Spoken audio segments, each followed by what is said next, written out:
Hola, ¿qué tal? ¿Cómo estáis? Bienvenidos a Divino Canal. Hoy en día las vocaciones religiosas han disminuido. Sin embargo, antiguamente era todo lo contrario.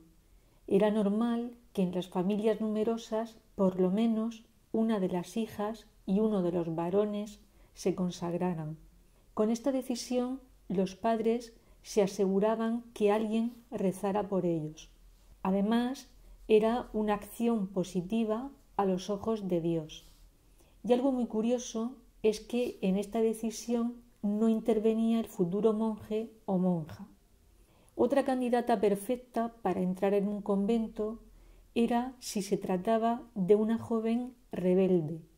De esta manera, el problema, entre comillas, se traspasaba a la comunidad religiosa.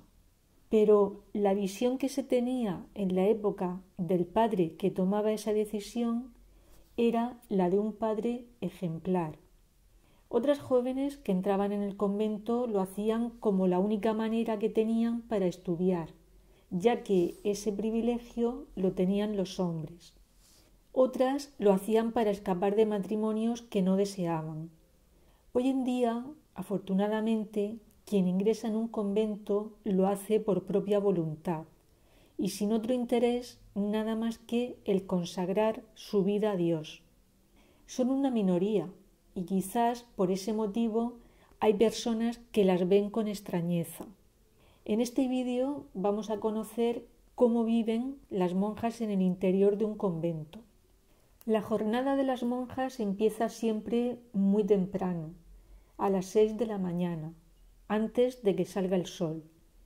Emplean el tiempo a los oficios en silencio y pasan después a las tareas ordinarias del convento, tareas como limpieza, comida, mantenimiento, atención a las hermanas enfermas.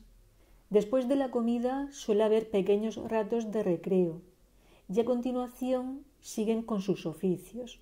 Como vemos, la vida de una monja se estructura en torno a la oración, el trabajo y la reflexión. Una pregunta que muchas personas se hacen es si cobran o no un salario. Pues hay que decir que no, que las monjas no cobran nada.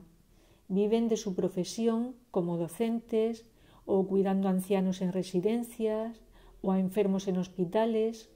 Y si se da el caso de que son monjas de clausura, viven de los trabajos relacionados con esa vida, por ejemplo, el abastecimiento doméstico a través del huerto, los servicios y la atención en hospederías, la artesanía, ya sea trabajando el cuero, la madera, la encuadernación de libros, la restauración de obras de arte y, por supuesto, la producción gastronómica de dulces, chocolates y licores. Cuando una persona se hace religiosa o monja es porque siente la llamada de Dios, pero ser monja lleva implícita una serie de renuncias. Por ese motivo hay que estar muy segura de que es eso lo que se quiere hacer en esta vida. En ese proceso de discernimiento espiritual nos va a ayudar la oración, el silencio interior y el exterior. Este silencio nos va a permitir descubrir lo que Dios quiere de nosotros. También tenemos que dedicar tiempo a reflexionar. Y es que no nos lo podemos tomar a la ligera, porque es una elección para toda la vida. También sería interesante dejarnos aconsejar por alguna religiosa. Todos estos elementos nos impulsarán a tomar una decisión y finalmente a ejecutar esa decisión. Pero no todas las mujeres pueden ser monjas. Existen una serie de requisitos. Por ejemplo, el haber recibido los sacramentos de la confirmación y el bautismo. ¿Por qué? Pues porque estos dos sacramentos constituyen el fundamento de la vida cristiana. Hay que estar soltera o viuda. Esto es así porque el hecho de ser monja implica, simbólicamente hablando, casarse con Dios. Y si es que se ha estado casada, se necesita haber recibido la sentencia de nulidad matrimonial. Esta sentencia será dada por parte de un tribunal eclesiástico. Ese tribunal será el que determine que ese matrimonio en realidad nunca existió. Otro requisito es no tener descendencia a cargo, o si la hay, demostrar que ésta ya no depende de la madre para su sustento. También es necesario un buen estado de salud física y mental. En cuanto a la edad, se necesita tener al menos 16 años para poder acceder al noviciado. Sin embargo, no hay límite máximo de edad. Una curiosidad que tienen muchas personas es si les está permitido salir a las monjas de clausura. La respuesta es que no, pero sí que lo pueden hacer bajo una situación determinada, por ejemplo, para llevar a una hermana al médico o para asuntos de papeleo, aunque para esas actividades hay algunos conventos que tienen hermanas externas. Quería contaros una curiosidad sobre un convento de clausura que hubo en Puebla, en México. Si os fijáis en la fotografía, la cocina es extraordinariamente grande, aunque en la práctica solo cocinaban 2 o 3 monjas a la vez. ¿Sabéis por qué la hicieron tan grande? Pues por pura estrategia. De esa manera se conseguía más espacio entre las religiosas y por lo tanto se evitaba que hablaran entre ellas. Siguiendo con esa estrategia de favorecer la clausura de las monjas, muy pocas ventanas daban al exterior y además éstas estaban prácticamente en el techo. Tampoco existían decoraciones que supusieran un placer para la vista. Algunos arcos de las puertas son muy bajos y los hicieron así para inclinar la cabeza ante Dios al entrar. Solamente se podía comer en los refectorios. Estos refectorios eran comedores muy amplios en donde no se permitía la conversación. En resumen, lo que el arquitecto pretendió hacer era un edificio extraordinariamente grande para conseguir una vida lo más contemplativa posible. Y es que en la construcción de este edificio estuvo todo muy bien estudiado, tanto que se cuidó hasta la acústica. Cuando uno se coloca a las puertas del convento, puede escuchar con claridad el sonido de los coches circulando y de las personas conversando. Sin embargo, una vez que te adentras en el convento, el ruido se apaga. Y esto no es por casualidad.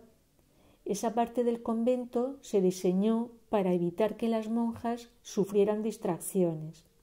Y sin embargo, y esto es muy llamativo, en la celda de la Madre Superiora la acústica cambia. Y esto hace que la Madre Superiora, aunque no pudiera ver a las monjas, sí que podía escucharlas y de esa manera podía controlar todo lo que estuviera pasando. A título anecdótico, deciros que las monjas que vivieron en ese convento fueron muy conocidas por sus recetas de cocina.